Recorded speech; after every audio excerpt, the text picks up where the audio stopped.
আচ্ছা, এখানে লিখেছে রাজনৈতিক বক্তব্য দেওয়া যাবে না। যে লিখেছ, তোমাকে যদি কেউ লিখে দেয়, আমি তোমাকে বলছি সে মুসলমান ঘরের সন্তান আসলে হইতে পারে না। এই জীবনের প্রথম আমি আমার মাহফিলে এরকম স্লিপ পাইলাম, বেটা দেশ কারো বাপের না, এখন দেশটা মুসলমানদের দেশ। এইসব বাটপারি আর কইরেন না, জনগণের মায়ের খাইলে বাঁচতে পারবেন না কিন্তু আপনারা। এটাকে আপনি আওয়ামী লীগের শাসনামল পাইছেন নাকি? মিনা পিঠায় হাত দিয়ে ফেলবে যুবক ভাইরা। রাজনৈতিক বক্তব্য দেওয়া যাবে না মানে? কোরআনটা রাজনীতিতে ভরা, ইসলাম রাজনীতি, রসুল করেছে রাজনীতি, রাজনীতির দ্বারা দেশের চিত্র বদলানো সম্ভব যুবক ভাইরা। মানে শুধু মাটির নিচের ওয়াজ হবে আর রাতের ওই আধারে ওয়াজ হবে নাকি? না না, ওইসব কথা বাদ। আমার কথা একটা, সাইদি সাহেব বলতেন বিড়ালের মতো 500 বছর বেঁচে থাকার কোনো দাম নাই, সিংহের মতো 1 ঘন্টা গর্জন দিয়ে আমরা বাঁচতে চাই। আপনি যা করার করে নেবেন, কোনো সমস্যা নাই। কথা বলবো কোরআন থেকে, হাদিস থেকে। যার ভালো লাগবে না সে নমরুদের সন্তান, সে ফেরাউনের সন্তান যুবক ভাইরা। যে দিয়েছ, যে তোমাকে কেউ দিয়ে থাকে তাকে সাবধান করে দিবা। এটা আসিফ হুজুরের মাহফিল, বাড়াবাড়ি করে যুবকরা 1 চুল পরিমাণ কোনো ছাড় দেবে না। আর এখানে পুলিশকেই তো কেউ মানে না। এখন তো পুলিশকেই কেউ গুনে না যুবক ভাইরা, জনগণকে গুনবে কেমন করে যুবক ভাইরা? আমার যেটা মনে চায়, যেমন ভাবে মনে চায়, কোরআন থেকে হাদিস থেকে বললে আপনি শুনতে বাধ্য থাকবেন। প্রিয় ভাইরা, আমরা মাহফিলে রাজনীতি করতে আসি নাই, আমরা তাফসীর করতে আসছি, আমরা হাদিস থেকে কথা বলতে আসছি। তবে যদি আপনি শুধু আয়াতের তর্জমাই বলেন, তাহলে আপনি প্রকৃতপক্ষের মুফাসসির হতে পারেন নাই। আপনি হচ্ছেন 5 মুফাসসির, যারা হক কথা বলতে ভয় পায়। না না, রাজনীতি মানে আমি আসলে কোনো রাজনীতি দলের সঙ্গে জড়িত নই, আমি কোনো রাজনীতি আসলে কিন্তু করি না, কোনো দলে আমার নাম নাই। তবে হ্যাঁ, দেশে আগামীতে নেত্রী আসবে, তবে নেত্রী মানে মেয়ে নেত্রী না। আমাদের যে নেতা হবে সে পুরুষ হবে, আদর্শবান হবে, ইমাম হওয়ার যোগ্যতা রাখবে, খতিব হওয়ার যোগ্যতা রাখবে। সবাই ঠিক কিনা বলেন যুবক ভাইরা? এই কথা যদি শুনে মনে হয় রাজনীতির বক্তব্য, তাহলে আপনার ইমানেও সমস্যা, চরিত্রেও সমস্যা আছে। আমরা দেখেছি আগে কোরআনের মাহফিলে আমাদের আলোচকরা হক কথা বললেই বলা হতো রাজাকার, জঙ্গিবাদ, মৌলবাদ, ঠিক কিনা বলে? ওই দিনটা এখন আসলে আর নাই। শহীদ আল্লামা দেলোয়ার হোসেন সাঈদী হুজুরের নাম শুনছেন না আপনারা সবাই? আহা, মানুষটা কি সুন্দর তাফসীর পেশ করতেন, কত সুন্দর মার্জিত ভাষায় তিনি কথা বলতেন।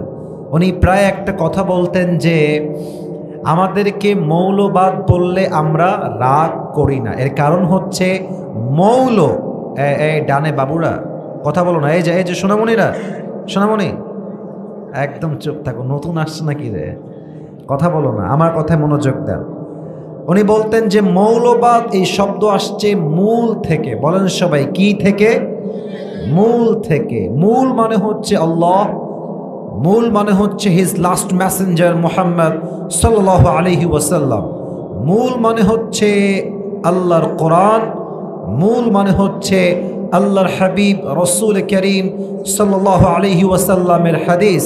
এটাই হচ্ছে মূল। তো যারা আমাদেরকে মৌলবাদী বলে গালি দেন, তারা হচ্ছেন সবাই আগাবাদী। এবার বলেন তো, গাছের আগায় বেশি শক্তি হয় না গোড়ায় শক্তি বেশি হয়?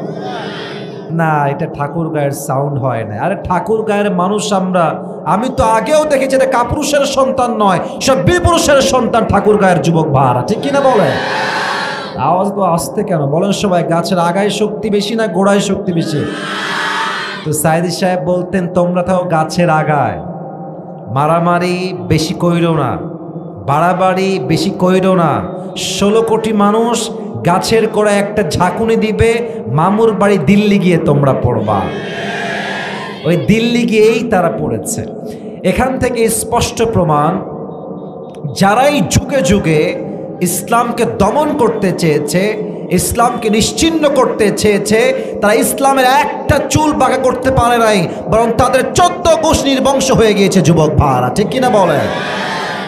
আর একটা ছোট্ট কথা বলেই আমি আমার মূল যে কথাগুলো বলার নিয়ত করেছি, বলার চেষ্টা করব আজকে, সেটা হচ্ছে প্রিয় ভাইরা আমার, আগামীতে দেশে নির্বাচন হবে, অবশ্যই প্রধানমন্ত্রী চেঞ্জ হবে, নতুন কেউ আসবে। তবে আমাদের পক্ষ থেকে 2টা দাবি আমরা পেশ করতে চাই। আশা করছি, I hope everyone will go to agree, সবাই আপনারা একমত হবেন বলে আমার আশা। প্রথম কথা হচ্ছে আগামীতে আপনার যদি একমত হন আমাকে ঠিক বলে সমর্থন দিবেন।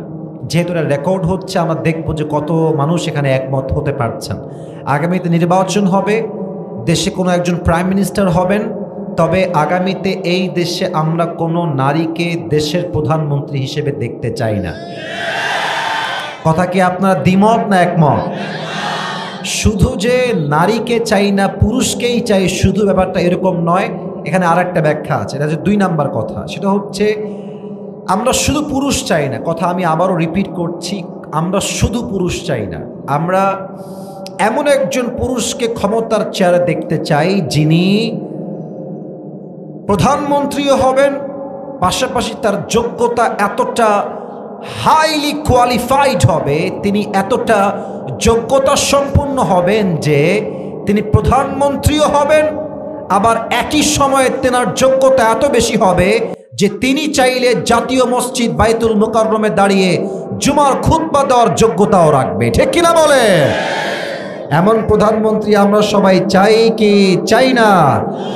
আল্লাহ তাআলা আমাদের সবাইকে এমন দেশ দেখার তৌফিক দান করুক। আমরা সকলেই দিল খুলে পড়ছি আমিন। আপনাদের বউ আছে কার কার? একটু হাত তুলেন তো। বউ আছে? আচ্ছা, বউ আছে, হাত নামান। আর বউ নাই, সিঙ্গেল কারা? তারা একটু হাত তোলো। ও আচ্ছা আচ্ছা, আপনাদের কারো বউ নাই? আচ্ছা আচ্ছা, হাত নামান, হাত নামান, হাত নামান।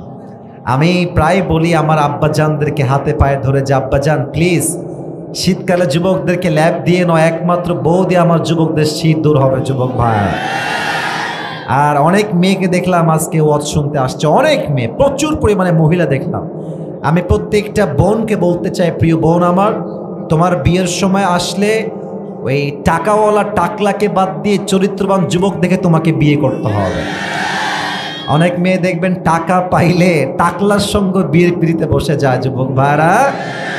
না, আমার কথা হচ্ছে যেই মেয়ে চরিত্র দেখে বিয়ে করবে সেই মেয়ে তার জীবনে সুখের সন্ধান খুঁজে পাবে। ঠিক কিনা বলে? আল্লাহ প্রত্যেকটা মেয়েকে বোঝার তৌফিক দান করুক। আমরা সকলেই দিল খুলে পড়ছি আমিন। আমরা 3টা তাকবীর দিব। প্রথম তাকবীর দিবেন প্রিয় বিবাহিত ভাইয়েরা, দ্বিতীয় তাকবীর দিবেন আমার প্রিয় সিঙ্গেল ভাইয়েরা। আমি দেখতে চাই কার জোর কত বেশি। বিবাহিত ভাইয়েরা কাশি দেন। খুব বেশি সাউন্ড নাই। আচ্ছা, দেখা যাক কেমন পারেন আপনারা। লিল্লাহি তাকবীর। মোটামুটি সাউন্ড অনেক ভালোই আছে ভাই। আচ্ছা, দেখা যাক সিঙ্গেলরা আজকে কতটুকু সাউন্ডে তাকবীর দিতে পারে। সিঙ্গেলরা একটা কাশি দাও। মুরব্বীরা দাঁত কেলায় কেলায় হাসতেছে। আচ্ছা, সিঙ্গেল ভাইয়ারা দেখা যাক আপনাদের জোর কত বেশি। লিল্লাহি তাকবীর। বিবাহিত ভাইয়ারা আই এম সো সরি, আপনারা আমাকে মাফ করে দিবেন, আজকে আমার সিঙ্গেল ভাইরাই পাশ করেছে। আচ্ছা, এবার সবাই মিলে তাকবীর দিবেন। আমি স্যার সহ আমার ভাইরা সহ স্টেজ ভেঙে তাকবীরের ঠেলায় নিচে পড়ে যাব। ঠিক আছে? সবাই একটা কাশি দেন। লিল্লাহি তাকবীর। আল কোরআনের আলো, আল হাদিসের আলো, কোরআন হাদিস যেখানে, আলেম ওলামা যেখানে, ঠাকুরগাঁওবাসী যেখানে,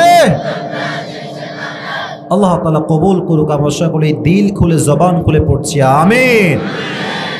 আজ আমি আসিফ কোরআন থেকে যে পারার থেকে তাফসীর পেশ করব সেই পারার নামটা হচ্ছে 30 নম্বর পারা। বলেন সবাই, কত নম্বর পারা?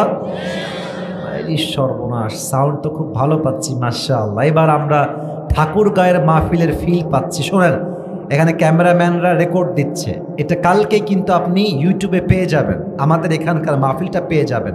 তো মুরব্বীরা, যুবক ভাইয়েরা, শেষ পর্যন্ত সাউন্ড থাকবে এতটা হাই ভোল্টেজে যেন প্রত্যেকটা জেলার মানুষ যখন এই ওয়াজটা শুনবে তখন যেন তারা বুঝতে পারে ঠাকুর গায়ের সন্তান আমরা, কাপুরুষের সন্তান নয়, বীরপুরুষের সন্তানগুলো সব এখানে বসে আছে। তাকবীর দেন সবাই। লিল্লাহি তাকবীর। 30 নম্বর পারা। আমরা জাস্ট 2টা আয়াতের তাফসীর পেশ করব, জাস্ট 2টা। সূরাটার নাম হচ্ছে সূরাতু আলাম নাশরাহ। এবং এই সূরার জাস্ট ৫ এবং ৬ নম্বর আয়াতের তাফসীর আজ আমরা পুরো লম্বা সময় ধরে শোনার চেষ্টা করব। আমি আগেই পুরো ওয়াজের একটা ভূমিকা দিয়ে নেই। যারা দাঁড়িয়ে আছেন দাঁড়ায় থাকেন, আমার কোনো আপত্তি নাই। আমি ধমক দেওয়া পছন্দ করি না। জাস্ট এখানে রাজনীতির বক্তব্য দেওয়া নিষেধ আমাকে লিখেছে। মেজাজটা হাই টেম্পার্ড এই জন্য হয়েছে যে এখনও যদি আমরা বাক স্বাধীনতা না পাই, যা মনে চায় না বলতে পারি, তো দেশটা যুবক ভাড়া আবারও স্বাধীন করতে হবে আমাদেরকে, তাই না কথাটা? আমি এই জন্য একটু খেপে গিয়েছি, but I am so sorry for that. আমি ধমক দেওয়া পছন্দ করি না।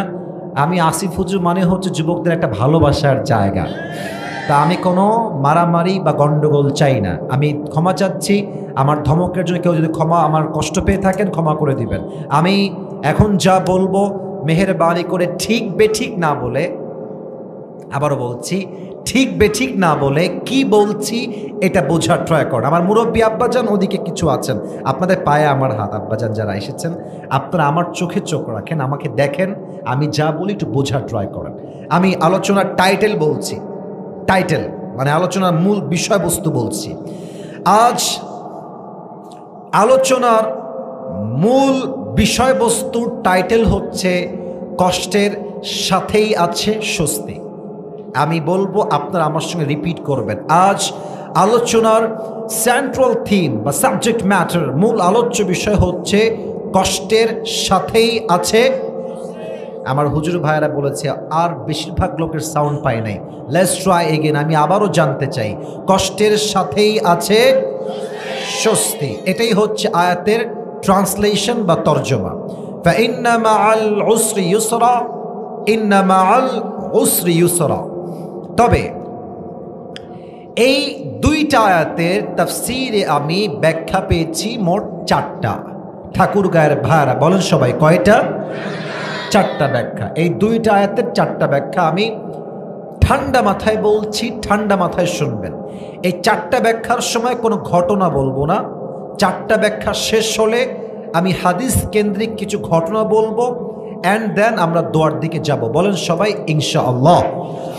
তাহলে আলোচনার টাইটেল হচ্ছে কষ্টের সাথেই আছে স্বস্তি। বাক্যটা কি আরবিতে? ফাইন্না মাআল উসরি ইউসরা, ইন্না মাআল উসরি ইউসরা।